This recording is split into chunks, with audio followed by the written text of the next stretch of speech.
So when we think about intermittent fasting and we think about going for 12 hours or more without food, like I said, I recommend 13. If you want to just do a way to start practicing intermittent fasting, please don't eat past 8 p.m. and then don't eat until after 9 a.m.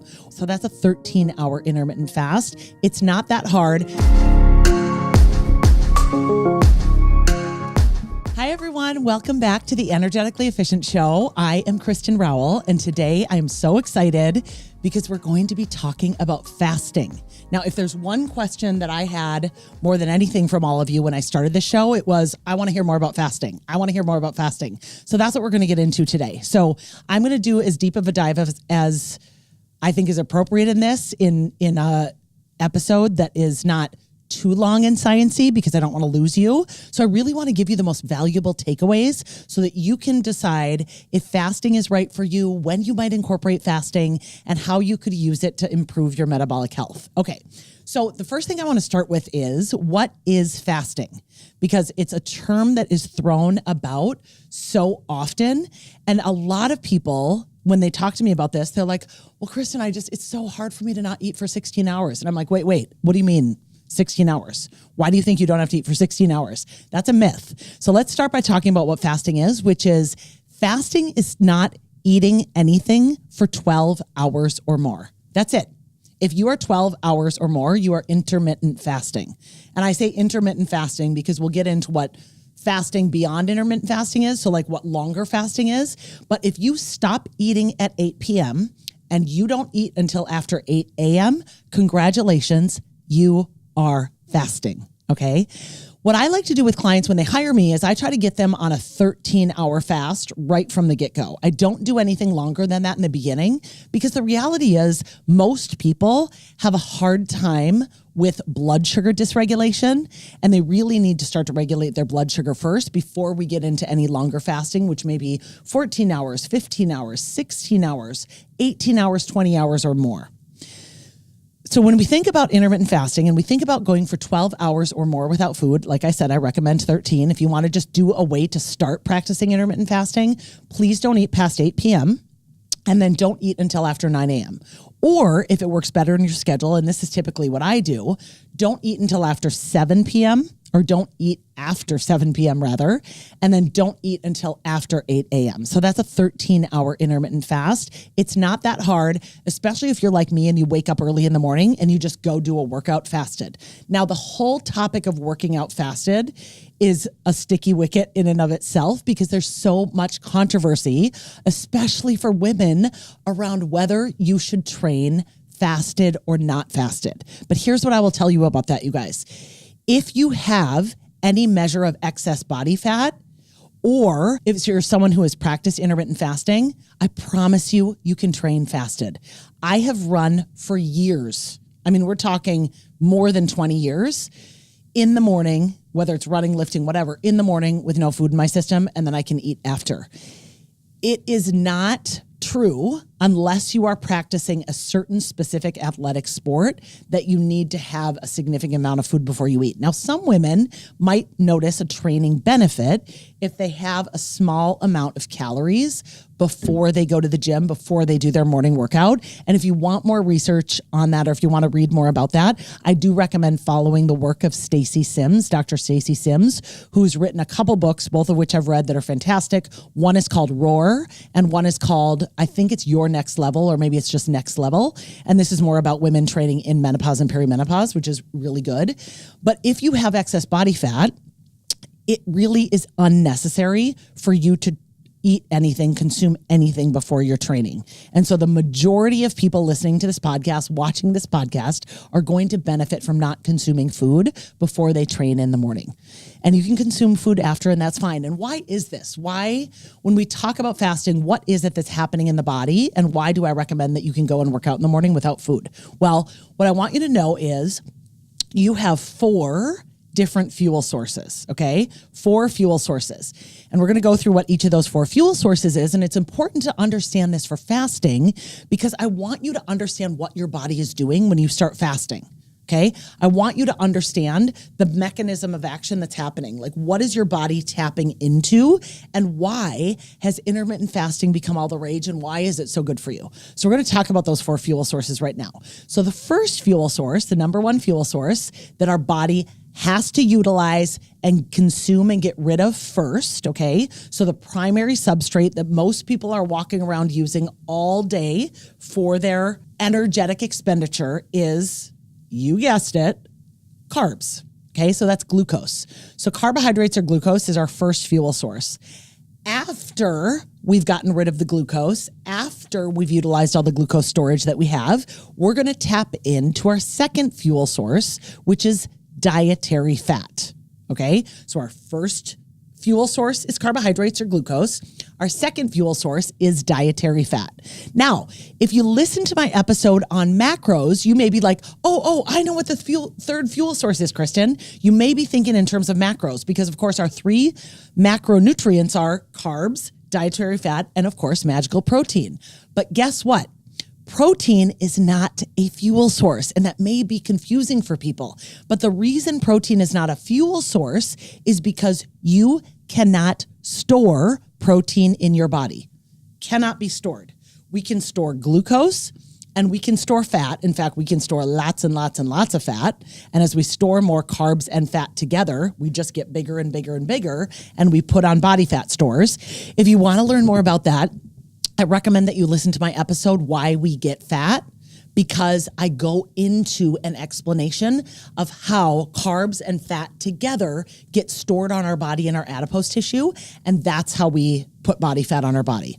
So going back to fasting, remember the first fuel source that we have to burn is carbohydrates. The second fuel source that we have to burn off is dietary fat. And the third fuel source that we utilize once we run out of carbs and we run out of dietary fat, the third fuel source that we use for energy is body fat, okay? Body fat. So I say this to clients, and please, please, please, you guys know that I say this from a place not of judgment whatsoever. I'm saying this as a factual matter because I want you guys to understand that your body fat is a source of fuel for you. So what I tell clients is, especially if they have a tremendous amount of weight to lose. I mean, I work with clients who want to lose 10 pounds and clients who want to lose 100 or more pounds. And so what I tell clients who want to lose 100 more pounds is I say, listen, when we get into fasting, when we get into some longer term fast, which I don't do with them right away, I help get their blood sugar very regulated. And then we work on doing some longer fasts over time. I say to them, I want you to think of the fact that you have a freezer full of food, or let's say we have Costco full of food on our bodies, and we're not going to go back to Costco. We're not going to go back to the grocery store. We're not going to go back and buy more food and put it in storage until we clean out the freezer first. Think of it as we have a deep freeze of food or a freezer of food, or maybe we just have a small section in a freezer of food on our body, depending on how much body fat we have. And we want to burn through some of that before we put more in storage. How many times have you over the course of your lifetime cleaned out your freezer and been like, oh my God, how long have I had this in here? Like for me, when I moved from Minnesota to Nashville, yes, I cleaned out my deep freeze. I got rid of a lot of stuff I had in there that had been in there for a year or more that I just didn't need. The same is true for our body. We want to periodically get rid of the excess fat stores that we have in our body, get rid of them. This is so important for our metabolic health, you guys. And so we want to go through periods where we do a challenge or a fast so we can clean out that excess body fat that we have. We can use it for fuel. We can use it as a fuel substrate to fuel our body. And then what I'm going to do next is get into the fourth fuel source with you. The amazing byproduct of burning body fat off of our body is we produce this fourth fuel source, which is called ketones. This is literally where the term the ketogenic diet came from. And just so you know, the term ketogenic, like that label for the ketogenic diet, has been around for more than 100 years. We celebrated the 100-year anniversary of the ketogenic diet in 2021. So this has been around since 1921. That's when the term was coined. And fun fact for all of my friends in Minnesota, it was coined by a doctor actually at the Mayo Clinic. So at that time in 1921, and what ketones do for our body, I'm going to do a whole different episode about ketones because I just love the topic of ketosis so much. But the important thing to understand about ketones when it comes to fasting is ketones are an alternative fuel source for your brain, okay, that are alternative to glucose. So yes, our brain runs on glucose a lot of the time, but the superpower when you are really working on what I say is all 8 cylinders or all 12 cylinders, forgive me, I'm not a car person. This is something I should probably ask my father about. However many cylinders you can have in a car that makes it a super souped up, like well-run engine machine, that would be your ketone fuel. So when your brain runs on glucose and only on glucose because you never allow your body to get into a state of ketosis, you're going to over time experience brain fog, sluggishness. You're not running as the well-oiled machine when you never let your body get into ketosis and you never let your brain run on ketones. Okay. So I want to just go back to these 4 sources of fuel for you again, just to do a quick recap, because I think it's helpful when we're learning anything to hear it a few different times. And I want to add on one little tip for you here as I go through these again. So remember, our first fuel source, the one that your body would have to burn off first when you consume it, is carbohydrates or glucose. Our second fuel source that comes after carbohydrates or glucose that your body is going to burn off in the next order is dietary fat. This is your avocados, your walnuts, your olives, your olive oil. And of course, I'm giving examples of healthy dietary fats because those are the fats that I want you to consume. Coconut oil, beef tallow, fat of any kind from animal sources or fat from plants, just not the fats that we get from seed oils. I'll talk about that in another separate episode, but it's really the good fats that I'm talking about with dietary fat. So glucose or carbs is first, dietary fat is second, body fat is third, and that's hidden in all sorts of places in your body.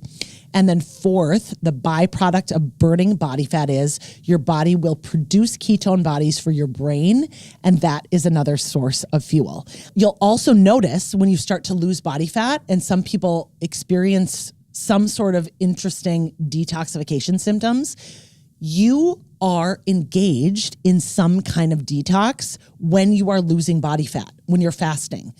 We store a lot of toxins, you guys, in our fat cells. Toxins love to hide in fat cells. They're in our adipose tissue.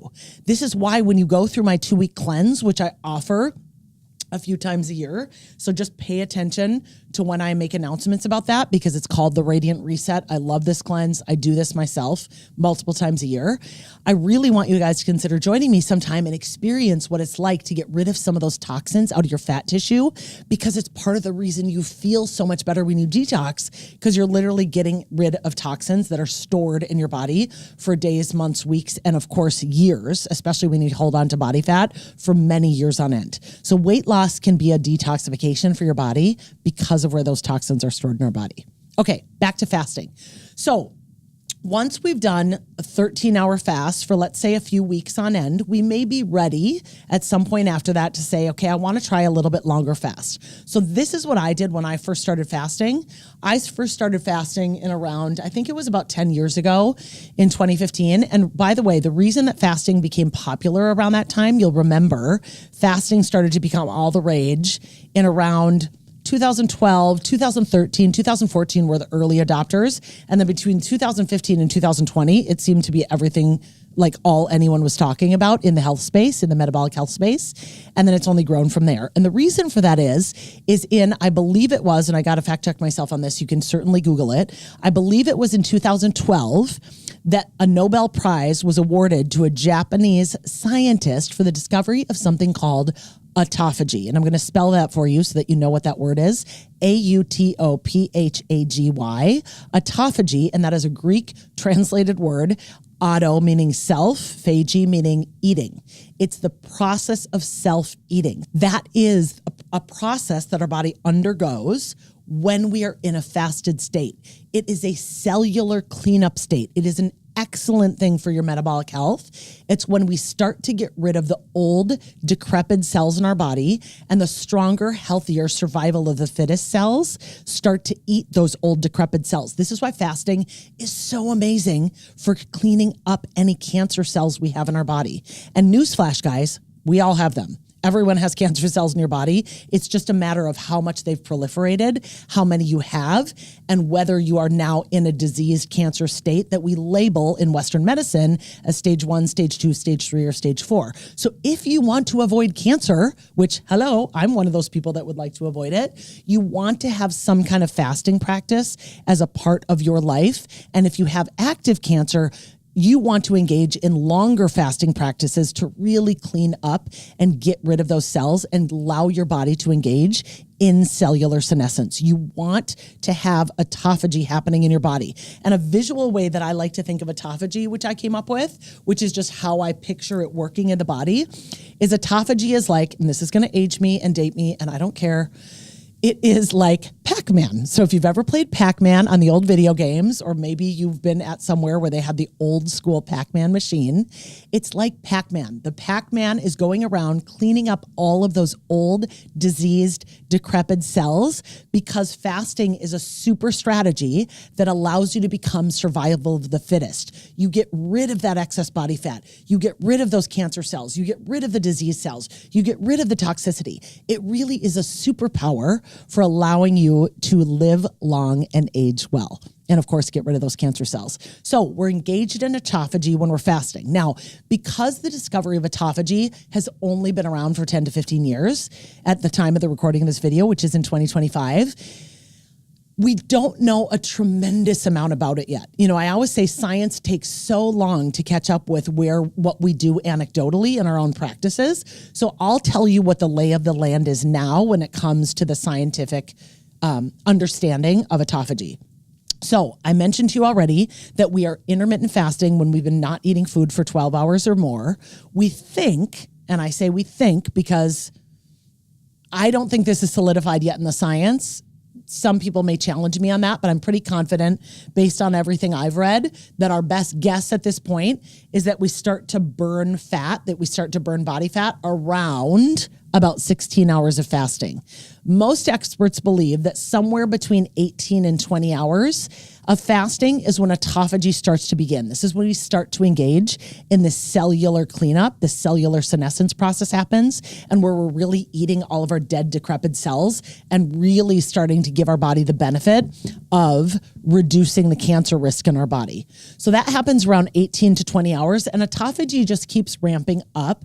And then once we hit 36 hours, and I want to tell you what a 36-hour fast is, because this is one of my favorite fasts. I really love the 36-hour fast for metabolic health, for prevention of cancer, for body fat loss, for increasing all of our brain-related factors, meaning like getting us into ketosis, getting our brain to start working on all 8, 12 cylinders, whatever you would say, Dad. Sorry, I don't know the answer to that. I'm not really the car gal. So let me take a sip of water here.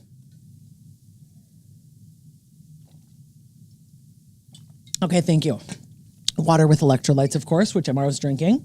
I'm recording this in the morning, by the way, and this is, of course, my second one because I drank one of them while I was on the treadmill. And yes, by the way, guys, I should say this, I'm still fasting. So here I am recording this. I'm purposely fasting because I want my brain to be as acutely focused on what I'm telling you and what you're learning about as possible.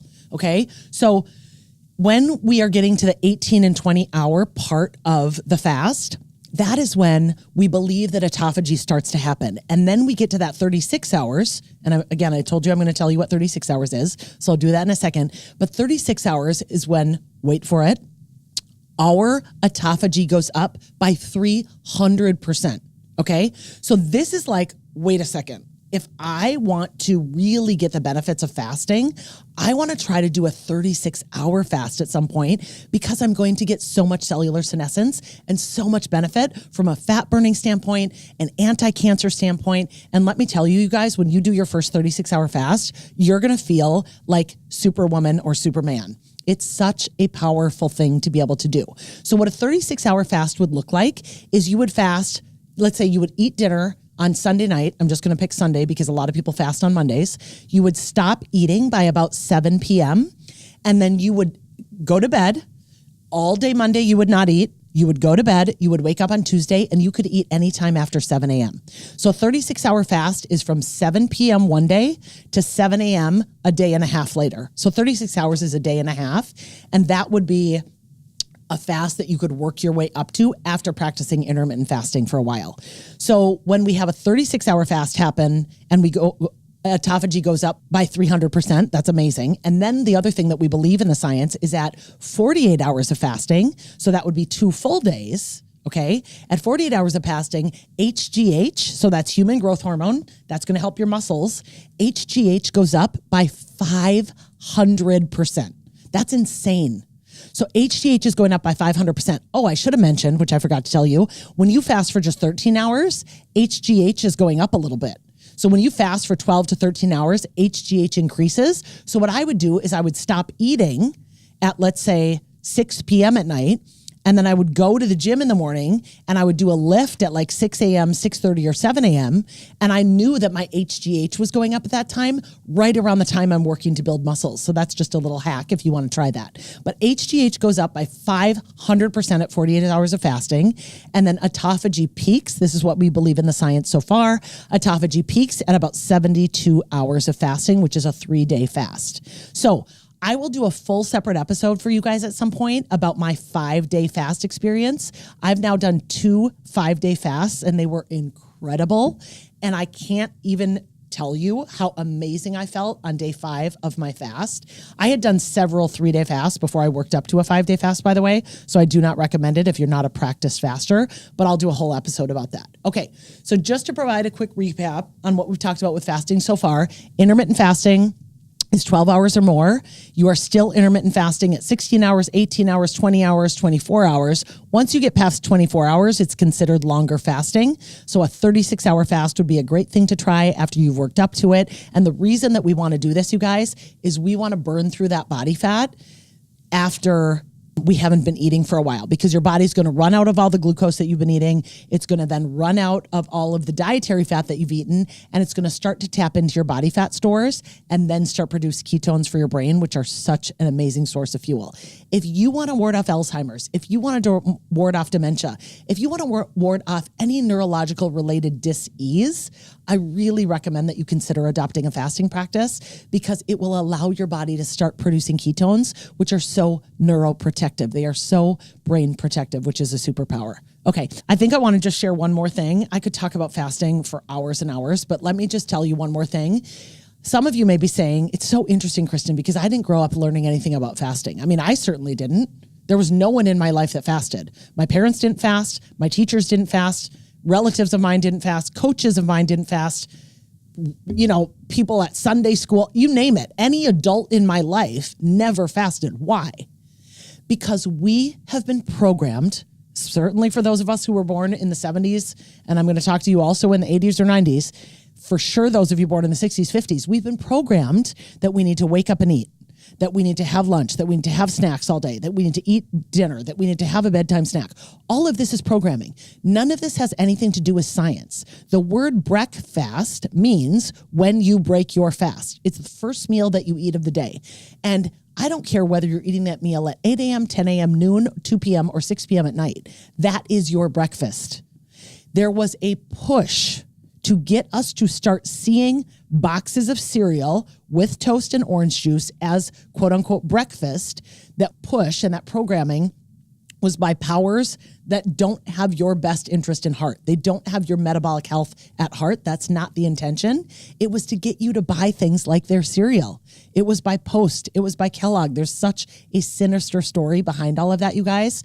But what I'll leave you with in this is I want you to start paying attention to your own intuition and your hunger and satiety signaling when it comes to food.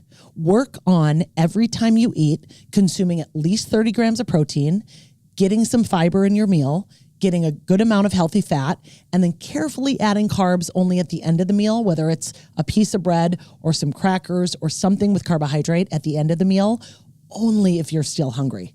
Okay? Because the reality is you can balance your blood sugar so well and become a fasting superstar if we just get your macros dialed in first. So go listen to my episode all about macros, then listen to this episode about fasting. I will have another deeper dive coming for you on fasting part 2 in the next episode, and I will see you then. Thanks so much for being here, and I appreciate you being part of my community and watching and listening to the Energetically Efficient Show. Thank you.